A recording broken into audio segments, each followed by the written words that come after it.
Lincoln is not a city that shows up very often in discussions of transit or urbanism.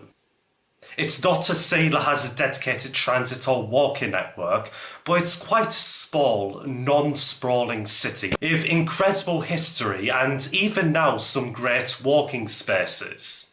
Thanks to the fact that it's now got a major university, it seems like the kind of city that is poised to become a walkable haven at some time in the future. But what will that take? Lincoln is currently a city with decently sized roads and dedicated cycle paths. It's a city with Stroads, with big box store development around it. It's a city where those two things exist right next to each other. In this video, I'm specifically looking at some of the roads in Lincoln that are kind of troubled in how congested they are and how they could be made better for people. Having done the research for this video, I believe that Lincoln is a city of immense potential and we just need to explore it.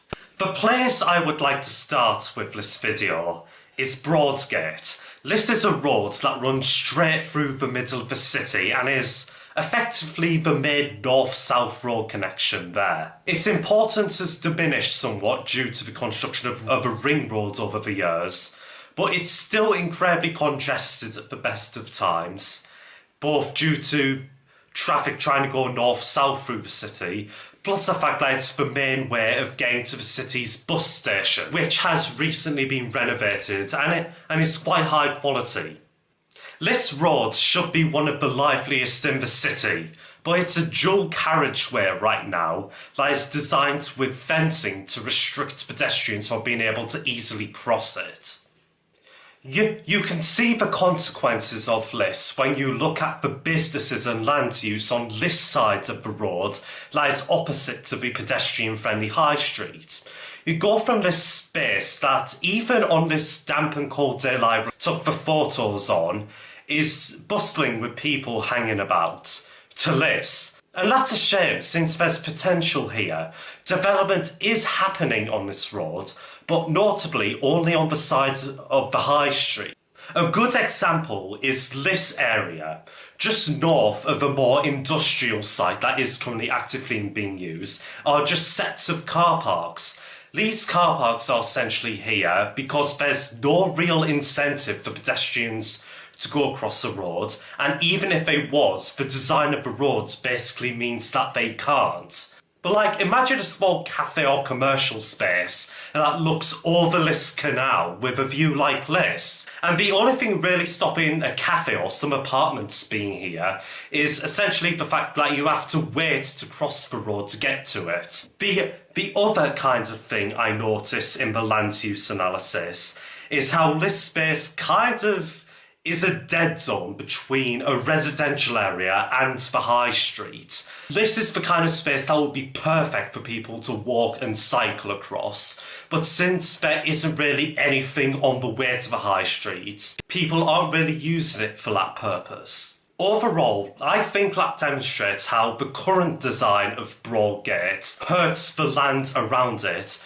which in turn hurts the overall design of the city and how people get around it. There is one more benefit that a more pedestrian-friendly version of Broadgate would be, and that is with Lincoln's buses.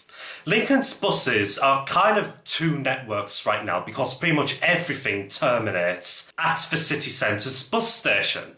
As mentioned, the bus station is great, but overall bus service would be much improved if you could take a bus straight from the north to the south of the city without changing there. Plus, it would free up space in the city centre for more long-distance buses, which could be quite needed right now, as you can see from these photos of how it's going on there. My overall vision for how I'd personally involve Broad Street is that I'd probably make it bus lanes only in terms of cars that are able to get to it, and essentially make it the city's little S-Bahn style of corridor where almost all the bus lines converge on it, making interchanges easy while still letting buses traverse the entire city. Here is a map of bus services that exist now, and here is what it could look like if every bus used Broadgate as a dedicated central corridor for the city. Thankfully, there's currently 5 bus lines in the north of the city and 6 in the south, so that overall works out, not counting intercity buses. For the 6th North Line, have decided to incorporate the Steep Hill shuttle. Ultimately, there probably is a decision to be made as to whether the Steep Hill part will be free or it will be paid but incorporated into a southern route or what. But that is just my take on what it could look like in the future. Finally, I will point out that very recently a programme called the Broadgate Corridor has been proposed, which would make Broadgate hopefully a lot more pedestrian friendly. Although this isn't as radical as what I'm proposing, I do think it is a step in the right direction and I am hopeful to see how it develops. Overall, the purpose of making Broadgate more pedestrian and bus friendly is to encourage public transport use and walking and cycling across the city centre. I believe that with those improvements in mind, the amount of car traffic going to the centre will be significantly reduced, and that would hopefully help roads outside of the city centre. If you look back at the bus map I created, you can see how it sets up where the next set of roads we should be looking at are, and there are 2 or 3 in particular that are currently also traffic congested and which could be great for bus use. The first of these, of course, is the southern half of the High Street. This is currently a pretty nice street with a road that isn't too crazy, but compared to the actual pedestrianised part of the High Street, you can definitely see how quality of the pedestrian experience there is significantly reduced, and that is somewhat reflected in the kind of shops down the side of the High Street. In my experience, if I'm going to the High Street, I pretty much never trek lower than the pedestrian area for precisely this reason. Which is a shame because I'm sure that there are plenty of good shopkeepers here that just don't have the foot traffic needed to really turn this space into the economic powerhouse that it could be. I will briefly acknowledge that in order to make any changes to the street, you do need the permission of the residents on board. This area is surrounded by tons of residential lots with their own cars, and completely making the street pedestrianised would be an issue if you don't do something to allow people to drive out of their homes and out of the city as well. However, I do believe that this is a street where bus and cycling lanes could work. I've used StreetMix to show how it could fit in both the narrowest and the widest part of the streets, with something like only local residents can drive their cars here. I think that could work in improving the quality of the pedestrian streets here, and as a result, the economic power of the local businesses as well. Also, bus lanes here will basically mean that we get BRT to Sincil Bank de facto, which is neat. The other problem road that pretty much everyone can agree on is Tritton Road. This road is just south of the University of Lincoln, and as you can see with all the student accommodation, it is an area that should grow. Yet at the moment, it's basically dedicated to car-dependent big box stores. This is a case where I knew the land use around the street wasn't ideal, but I didn't really realise just how much until I got a look at it on Google Earth. Look at how much space here is dedicated to warehouses and big box stores. You could practically build a small pedestrian-friendly city here with how much space it's using. This is an area of the city with massive development potential, both for residences and businesses. And the only way you can basically tap into it is by fixing Tritton Road. I propose car lanes down the centre, plus bus lanes on the edges for easy access to the bus stops.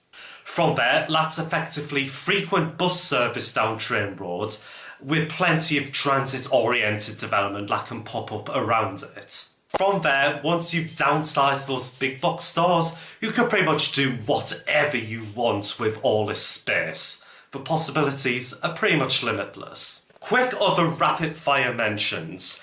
Canwick Road, right here, currently has this 3-lane peak directional lane system. This road does not need to be 3 lanes. Cut it down to 2 lanes, widen the pavement. The other one is Tentcroft Road. This goes right next to the train station, and the train station is something that needs a southern entrance to connect to all the residences south of it, which is probably the topic of another video, but you can see here that there's plenty of potential for transit-oriented development here as well.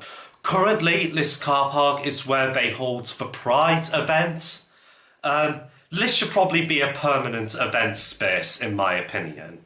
And just a bus lane in front of it to help people get to Broadgate should be enough to help power it up like that. Overall, that's my take on improving Lincoln's roads. Going out to get photographs and researching Lincoln has really given me a new appreciation to the city. There are parts that are a bit weird in its car dependency. Look at this bike lane, for example. But I've also learned that it's a city of great culture, of canals, of places that people do and will walk to.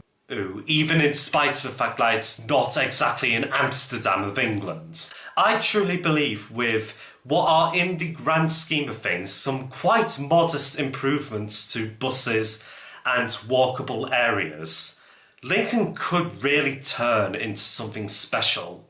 And I hope this video has done a good job of visualising that to some extent.